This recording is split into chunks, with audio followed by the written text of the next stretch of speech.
तुमने पुकारा और हम चले आए, जान है थैली पर ले आए रे। फिर इसको मैं ऑन कर रहा हूँ, कोई साउंड नहीं, यानी ये डिस्कनेक्ट हो गया ऑक्सीजन मोड से। अब जब मैं इसको बंद करूँगा और अब जैसे ऑन कर रहा हूँ तो ये आ जाएगा। तो ये दो मेजर फॉल्ट मुझे लगे हैं इस रेडियो में, ऑक्स इन और ब्लूटूथ के साथ। अगर आप ऑक्स इन की सुविधा दे रहे हैं, ब्लूटूथ की सुविधा दे रहे हैं, तो ये प्रॉपर काम करनी चाहिए। आई होप कि पागारी इस पर ध्यान देगी और इसमें कुछ ना कुछ इसका सॉल्यूशन ढूंढ के देगी इस चीज़ का, कि ये प्रॉब्लम सॉल्व हो जाए, क्योंकि काफ़ी एनॉइंग सा है। अब इसकी वजह से मैं ब्लूटूथ इस पर एंजॉय नहीं कर पाऊंगा ढंग से। गुड मॉर्निंग और आप सभी का स्वागत है एक और नए वीडियो में। और आज के इस वीडियो में आपको पता चल ही गया होगा कि आज होने वाली अनबॉक्सिंग पागारिया के नए लॉन्च रेडियो PZ181 की। और आपको बता दूं कि ये रेडियो मेरे पास 3 से 4 दिन पहले ही आ गया था, लेकिन चूंकि कुछ व्यस्तता की वजह से वीडियो नहीं बना पाया। और इस वीडियो में आज इसकी करेंगे अनबॉक्सिंग, साथ ही साथ रिसेप्शन टेस्ट भी करेंगे। और वीडियो में लास्ट तक बने रहिएगा, क्योंकि इसमें आपको बताने वाले हैं इसके सारे पॉजिटिव और नेगेटिव पॉइंट्स भी। चलिए इस वीडियो को शुरू करते हैं। सबसे पहले आपको दिखाते हैं इसका अनबॉक्सिंग वीडियो कि बॉक्स में रेडियो के साथ क्या क्या आया था। रेडियो का बॉक्स अच्छे से पैक होके आया था। रेडियो दोनों साइड से थर्मोकॉल से पैक होके आया था, बीच में भी थर्मोकॉल दिया गया था जिससे कि सेफ्टी हो ट्रांसपोर्टेशन में। और रेडियो के साथ आया था एक चार्जिंग एडेप्टर, वारंटी कार्ड, साथ ही साथ यूजर मैनुअल।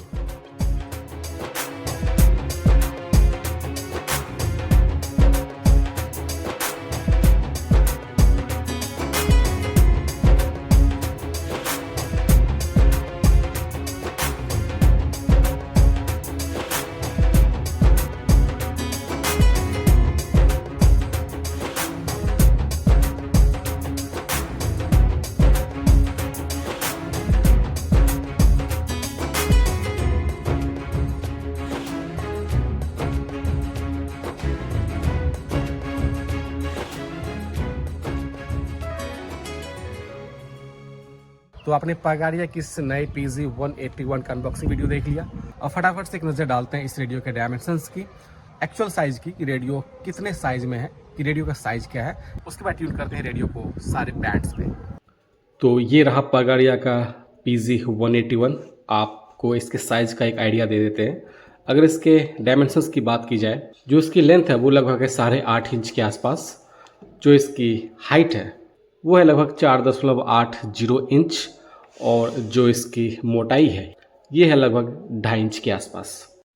सामने से रेडियो कुछ ऐसा लग रहा है, जिसमें यहाँ पे आपको डायल पैनल दिख रहा है। और जो इसमें नीडल देख रहे हैं, जो ये घूम रहा है, एक पट्टी आपको दिख रही होगी।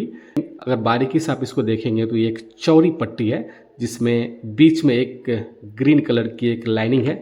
ये चौड़ी है, लेकिन इसमें चूंकि डायल पैनल से मैच कर रहा है, इसकी वजह से विजिबल नहीं है प्रॉपरली। अदरवाइज ये जो इसका नीडल है काफ़ी चौड़ा है। ऊपर में देखेंगे तो यहाँ पे पागारिया PZ181 की ब्रांडिंग। यहाँ पे आपको दिख रहा होगा 25, 50, 75, 100। ये बैटरी का मीटर है, यानी कि कितना बैटरी चार्ज है वो परसेंटेज शो करेगा। यहाँ पे एक ट्यूनिंग लाइट जलती है, खास करके जब ब्लूटूथ यूज़ करेंगे और जब मीडियम और शॉर्ट वेव या फिर रेडियो बैंड पे जब ये फ्रीक्वेंसी से ट्यून हो जाता है। यहाँ पे टॉर्च के लिए एक बटन दिया गया है, जो लाइट कुछ ऐसी जलेगी आपकी। इसके अलावा देखेंगे तो यहाँ पे प्ले पॉज का बटन है। ये इसका जो पैनल में जो ऑरेंज कलर की लाइट जलती है उसको ऑफ ऑन करने के भी काम आएगा। नेक्स्ट का बटन है, और ये मोड चेंज करने का, जो कि इक्वलाइजर का भी इसमें ऑप्शन दिया गया है। BT पे भी क्लेम किया गया है और साथ में TF कार्ड USB पे भी। ये जो पैनल है, डायल पैनल, अगर आप इसको देखेंगे तो वो अच्छा दिख रहा है, काफ़ी अच्छे से फॉन्ट में लिखा हुआ है FM AM शॉर्ट वेव। और अगर रेंज देखी जाए तो यहाँ पे 87 से 108 मेगाहर्ट्ज़ की रेंज FM बैंड की, मीडियम वेव की 522 से 1710 kilohertz full range. Short wave की देखेंगे तो 5.85 मेगाहर्ट्ज़ से 18.10 मेगाहर्ट्ज़, यानी कि 16 मीटर बैंड, 19, 22, 25, 31, 41, 49 मीटर बैंड इसमें कवर किया गया है। सबसे लेफ्ट में यहाँ पे अगर आप देखेंगे तो वॉल्यूम ऑन ऑफ बटन है। और अच्छी बात यह है कि ये सेपरेट दिया गया है, बैंड के साथ इसको अलाइन नहीं किया गया है। और ये ऑन ऑफ के अलावा वॉल्यूम मिनिमम मैक्सिमम के भी काम आएगा। साथ में बीच में एक बैंड सिलेक्टर है, जिसमें कि FM बैंड मिलेगा, उसके ऊपर मीडियम वेव, फिर शॉर्ट वेव और ब्लूटूथ TF कार्ड के लिए सबसे लास्ट में। उसके बाद आपको यहाँ पे ट्यूनिंग व्हील दिखेगा, और ये कुछ ज़्यादा ही मुझे ढीला लग रहा है। और इसका भी इम्पैक्ट होता है, वो आपको दिखाएंगे इसी वीडियो में, लेकिन ये इतना फॉल्स नहीं होना चाहिए था। ये आप देखिए, ये थोड़ा सा एनोइंग ज़रूर लगता है ट्यून करने के टाइम में। ये इतना हिल रहा है लेकिन ये नीडल नहीं हिल रहा है। ये देखिए, इतना इस पे काम करना चाहिए था। सामने में आपको ब्लू कलर की ये ग्रिल दिखेगी पैनल, और इसमें जो स्पीकर यूज़ हुआ है 5 वॉट का स्पीकर है। क्लास डी एम्पलीफायर क्लेम किया गया है। इसके अलावा अगर दाहिने साइड पे देखेंगे तो आपको यहाँ पे एक रबर पैड से कवर किए हुए इसके कुछ पोर्ट्स दिखते हैं, और अगर इसको आप निकालेंगे तो यहाँ पे आपको एक ईयरफोन जैक मिलेगा। ऑक्स इन की भी फैसिलिटीज़ इसमें दी गई है, टाइप सी चार्जिंग पोर्ट, और यहाँ पे यूएसबी या फिर पेन ड्राइव लगाने के लिए, साथ में साथ टीएफ कार्ड की भी फैसिलिटीज़ यहाँ पे दी गई है।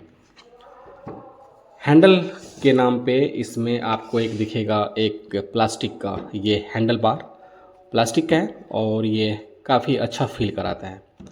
रेडियो की अगर बिल्ड क्वालिटी की बात की जाए तो प्लास्टिक बॉडी है और क्वालिटी मुझे अच्छी लगी है इसकी।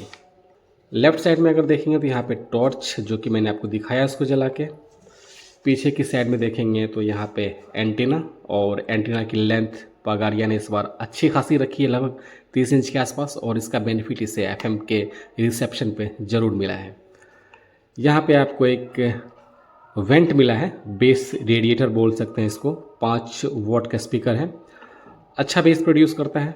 साथ साथ अगर बैटरी कंपार्टमेंट की बात करेंगे तो यहाँ पे आपको 2 पावर ऑप्शन मिलते हैं। उससे पहले यहाँ पे आप देखेंगे तो यहाँ पे आपको क्लियर दिख रहा होगा BI सर्टिफिकेशन के साथ ही आता है।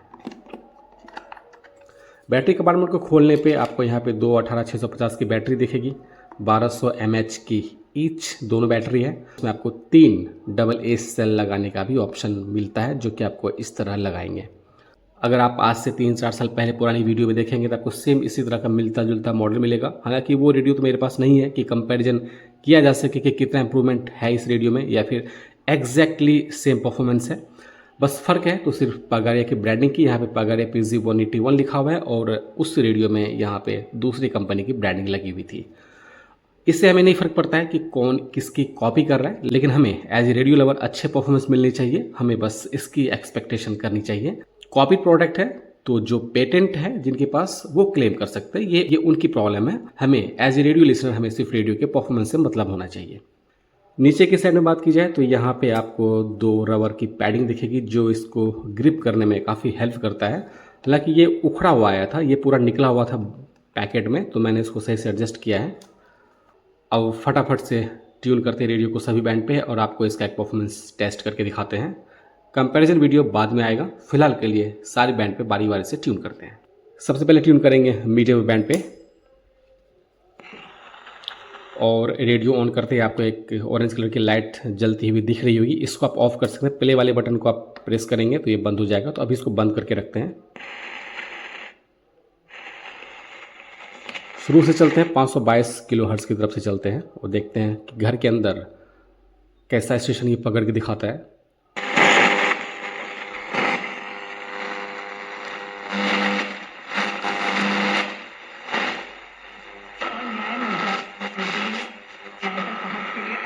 आकाशवाणी पटना 621 किलोहर्ट्ज़ पे।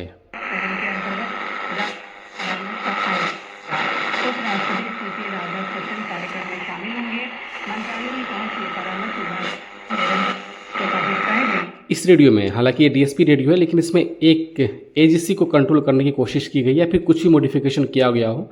इसमें एनालॉग की फील देने की कोशिश की गई है, जिसकी वजह से कभी कभी ये थोड़ा सा एनोइंग जरूर लग रहा है। या तो इसे पूरा DSP रहने दिया जाता, या फिर प्रॉपर एनालॉग की फील दे दिया जाता। आप वो देखिए,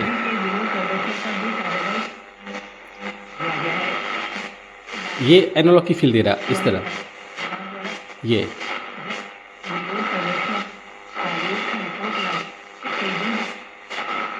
एनालॉग रेडियो में प्रॉपर दोनों साइड से स्टेशन ट्यून होता है, और बीच में सेंटर में वो आपका सही से ट्यून होता है।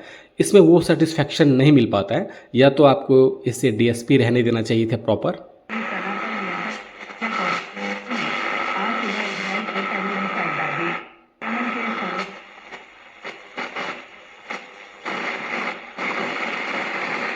ये साउंड मुझे 522 किलोहर्ट्ज़ से 700 किलोहर्ट्ज़ के आसपास मुझे ये एनोइंग सा साउंड लगा है इस रेडियो में, जो कि मुझे दूसरे में कम दिखा है।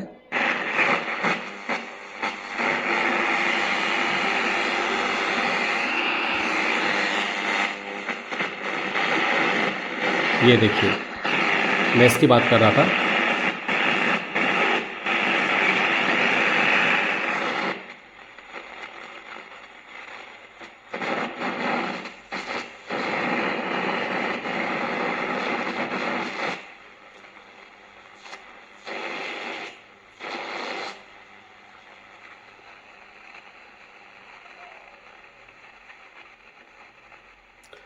ये था मीडियम का परफॉर्मेंस। सिर्फ 2 स्टेशन अभी अवेलेबल थे, 2 से 3, और दरभंगा तो घर के अंदर पकड़ेगा नहीं, तो जब बारीकी से कंपेयर करेंगे तब पता चल जाएगा इसका। हालांकि मुझे जो फर्स्ट इंप्रेशन लगा इस रेडियो का मीडियम बैंड पे, वो मुझे स्लाइटली वीकर ज़रूर लगा है।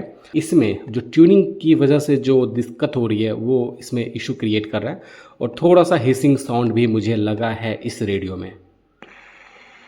अगर आप स्ट्रॉन्ग रिसेप्शन वाले स्टेशन को ट्यून करेंगे तो आपको वो हिसिंग साउंड बिल्कुल पता नहीं चलेगा, लेकिन जब आप कमज़ोर स्टेशन पे ट्यून करेंगे और ख़ास करके नॉइज़ी एरिया में, तो आपको पता चलेगा वो हिसिंग साउंड। हालांकि दूसरे रेडियो में मुझे थोड़ा सा कम ज़रूर लगा है, फिर भी परफॉर्मेंस इस रेडियो का मीडियम वेव पर भी अच्छा है।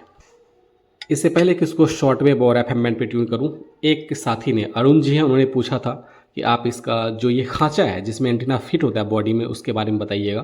तो ये काफ़ी अच्छे से फिट हो जाता है, इसमें कोई इशू नहीं है, इसमें काफ़ी सेफ रहेगा इसमें।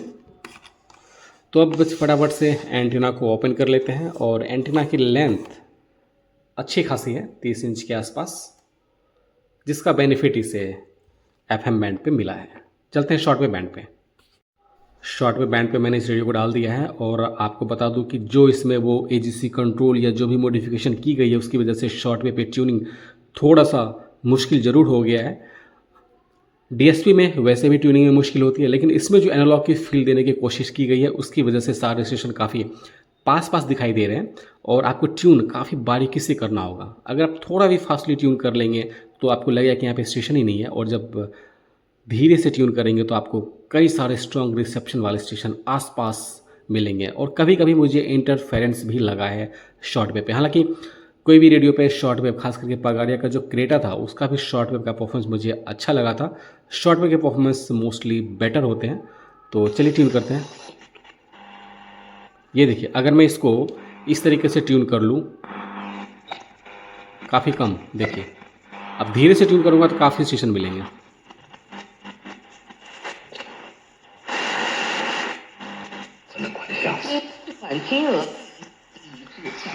और जो इसका फॉल्स रखा गया, ऐसा बोला कि ये फॉल्स जान के रखा गया, जबकि मुझे ऐसा लगता है कि ये फिक्स हो सकता था। देखिए अगर मैं इसको हिलाऊंगा तो स्टेशन चेंज, नेडल नहीं हिल रहा है लेकिन ये चेंज हो रहा है।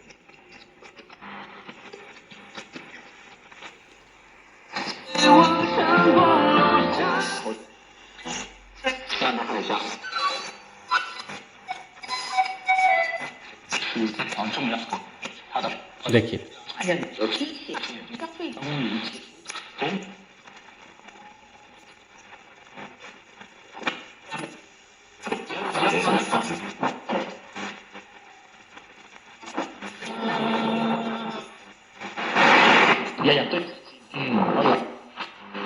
स्टेशन को ट्यून करना, हालांकि रिसेप्शन अच्छा है, लेकिन जब ट्यून करेंगे तो आपको बहुत ही बारीकी से ट्यून करना पड़ेगा, अदरवाइज स्टेशन आपसे मिस होंगे। ऐसा नहीं कि DSP की तरह वो आगे पीछे स्टेशन हो रहा है, वो बिल्कुल नहीं हो रहा है, लेकिन जो एनालॉग की फील की वजह से जो पास पास दिख रहे हैं, तो एक दूसरे के स्टेशन, वो मुझे एक दूसरे के ऊपर स्टेशन ओवरलैप होता दिख रहा है कहीं कहीं।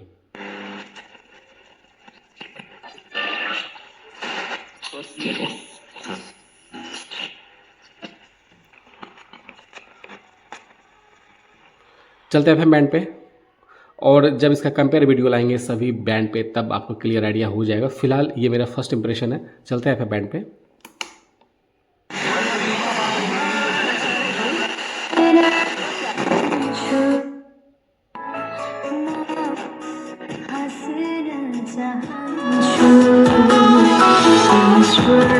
साउंड इस रेडियो का अच्छा है, कोई डिस्टॉर्शन नहीं है। हालांकि पगारिया के अब तक जितने भी मैंने रेडियो देखे हैं उसमें सबसे बेटर साउंड और रिसेप्शन मुझे इसी रेडियो का लगा है।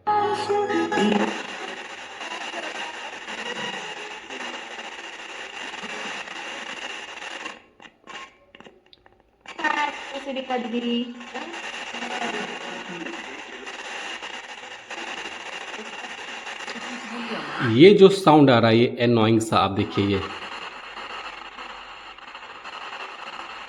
ये जो कट कट कट कट की आवाज़ आ रही है,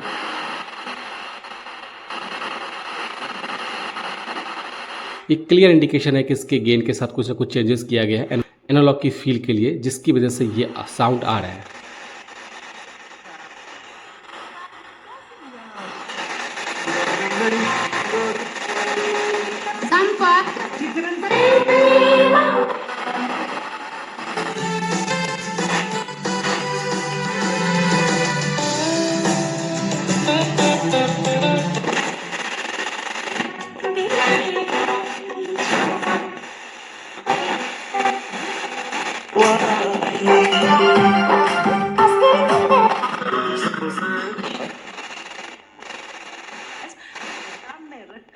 एक पत्र रखकर दे दिया।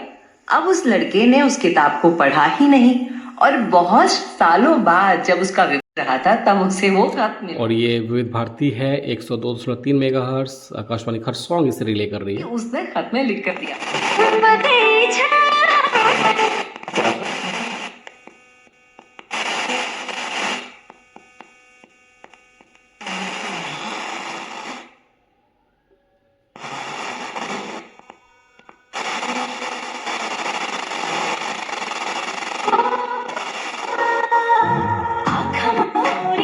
और आपको बता दूं कि हमारे इस एरिया में नेपाल स्टेशन की आपको भरमार मिलेगी, इसकी वजह से आपको इतने सारे स्टेशन दिख रहे हैं। हिंदी स्टेशन के नाम पे सिर्फ 1 या 2 स्टेशन ही है हमारे इस लोकेशन पे। और अब फटाफट से इस रेडियो का ब्लूटूथ टेस्ट भी कर लेते हैं, साथ ही साथ ऑक्स इन की जो सुविधा दी गई है वो भी टेस्ट कर लेते हैं, और उसके बाद बात करेंगे इस रेडियो के नेगेटिव पॉइंट्स की, जो कि मुझे अभी तक इस रेडियो में जो मेजर लगा है। चलिए, ब्लूटूथ ऑन कर लिया हमने, इसको कनेक्ट भी कर दिया दूसरे फ़ोन से। इसके पहले कि आपको ब्लूटूथ पे इसका परफॉर्मेंस दिखाऊं, साउंड टेस्ट कराऊं, आप यहाँ पे देखिएगा कि यहाँ पे 3 बार शो करे, यानी 75% बैटरी चार्ज है। जब ये आया था मेरे पास तो 3 बैटरी चार्ज था इसका, ज़्यादा यूज़ नहीं किया मैंने। 100% पूरा दिखेगा जब ये पूरा चार्ज रहेगा तो। और यहाँ पे जो ब्लू कलर की लाइट जल रही है ब्लूटूथ, वो दिखाता है कि ब्लूटूथ आपका ऑन है। हमने इसको कनेक्ट कर दिया ब्लूटूथ से, और अब ऑनलाइन ऐप के थ्रू कुछ सेशन प्ले करके आपको सुनाते हैं। पछतावे का सबब बन जाती है, तो भलाई इसी में है कि हमारे दिल में जो बात है उसे EQ set flat। चलिए, ये बात भी सही है, कह दो जो भी।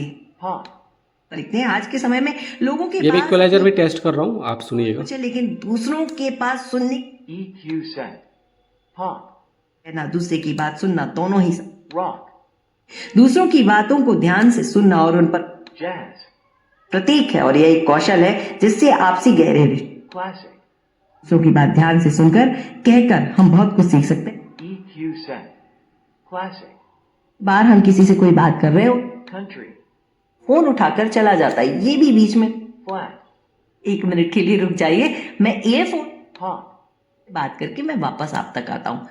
rock तो इस बात का भी हमें ख्याल रखना रॉक चाहिए। पे मुझे साउंड इसका अच्छा लगा, तो मैंने इसको रॉक पे सेट कर दिया है। सोशल मीडिया पर आजकल कहने वालों की बाढ़ आ गई, अभिव्यक्ति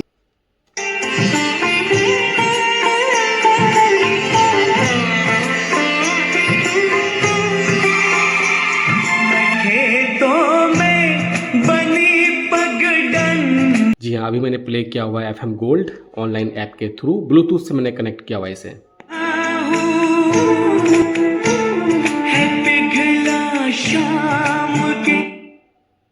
और अब बारी इसके ऑक्स इन के परफॉर्मेंस टेस्ट की।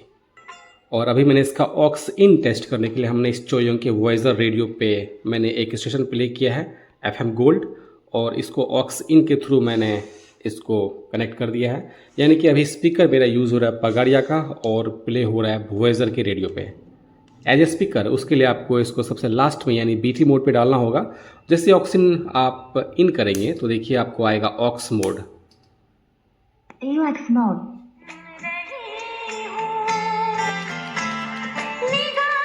ऑक्स मोड पे जब आप इसको सुनेंगे तो साउंड आपको ब्लूटूथ के मुकाबले कम मिलेगा इस रेडियो पे, और साउंड आपको ब्लूटूथ पे ज़्यादा बेटर मिलता है। अब बात करते हैं इस रेडियो की नेगेटिव पॉइंट की, जो कि मुझे कुछ मेजर इस रेडियो में देखने को मिला। सबसे पहली चीज़ तो जो मुझे ट्यूनिंग में डिफ़िकल्टी लगी थोड़ी सी, वो जो एनालॉग की फील देने की कोशिश की गई है उसकी वजह से कभी कभी ये अननेसेसरी सा नॉइज़ आता है और स्टेशन ट्यून करने में, खास करके शॉर्ट वेव बैंड पे जब पास स्टेशन हो तो काफ़ी दिक्कत होती है। दूसरी प्रॉब्लम जो मुझे इस रेडियो में लगी है वो इसका ट्यूनिंग नॉब।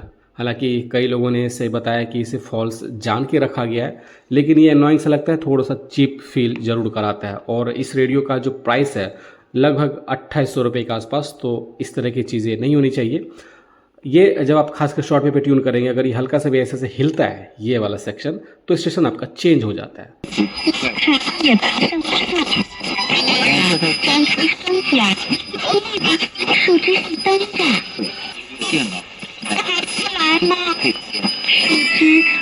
इस पे ध्यान देना चाहिए था। बैंड की क्वालिटी अगर देखा जाए तो ठीक ठाक है। और इसके अलावा जो मेजर मुझे प्रॉब्लम लगा इस रेडियो में, इसके ब्लूटूथ के साथ। अगर रेडियो के सामने ब्लूटूथ वाला फ़ोन डिवाइस है तो ये अच्छे से कनेक्ट करेगा, लेकिन जैसे ही आप बीच में अगर आ जाते हैं तो ये डिस्कनेक्ट हो जाएगा। जैसे मैं अभी आपको एग्जांपल दिखाता हूँ।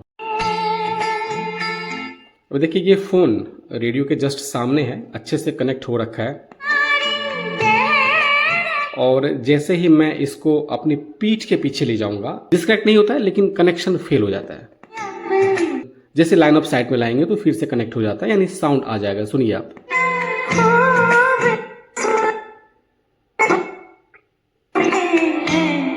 मैं विविध भारती प्ले करके आपको दिखा देता हूं, या फिर कोई न्यूज। यहां भी सॉन्ग आ रहा है। ये बात मन में यहाँ रखने देखिए, से अभी मैंने लाइन ऑफ साइट में रखा हुआ है। तो संभालिए इस बात को। हमारे एक और श्रोता लिखते हैं, मोबाइल मेरे जस्ट पीठ के पीछे है और ये दिक्कत दे रहा है, क्लिच हो रहा है। गहरी चाहे कह दो अपने मन की, रिश्ते बस यूं ही नहीं। और ये टेस्टिंग मैंने दूसरे रेडियो के साथ की, एक्सेस डेटा के D109, और दूसरे रेडियो के साथ ब्लूटूथ पे, तो ये प्रॉब्लम नहीं है। तो ये एक मेजर प्रॉब्लम लगा है। अब आप मोबाइल को तो हमेशा साथ में रेडियो के साथ नहीं रख सकते, अगर थोड़ा सा भी अगर आप पीछे लेके चले जाते हो तो डिस्कनेक्शन सा हो जाता है ब्लूटूथ। जरूरी नहीं होता, बिल्कुल सही बात है, बल्कि महत्वपूर्ण होता है। सही बात है, ईमानदारी आवश्यक है, लेकिन कुछ रिश्ते में केवल अनावश्यक तनाव पैदा कर सकती है, उन्हें गुप्त रखना। इसके अलावा जो मेजर फॉल्ट मुझे लगा इस रेडियो में, इसके ऑक्स के साथ, अगर इसको ऑक्स इन दे रहा हूं और जैसे मैं इसको पूरा वॉल्यूम कम कर दूंगा 0 पे, तो अब ये फुल करने पे नहीं चलेगा। इसके लिए एक ही ऑप्शन है, आप इसको बंद करें लाइक दिस, फिर ऑन करें तो ये कनेक्ट होगा। AUX mode.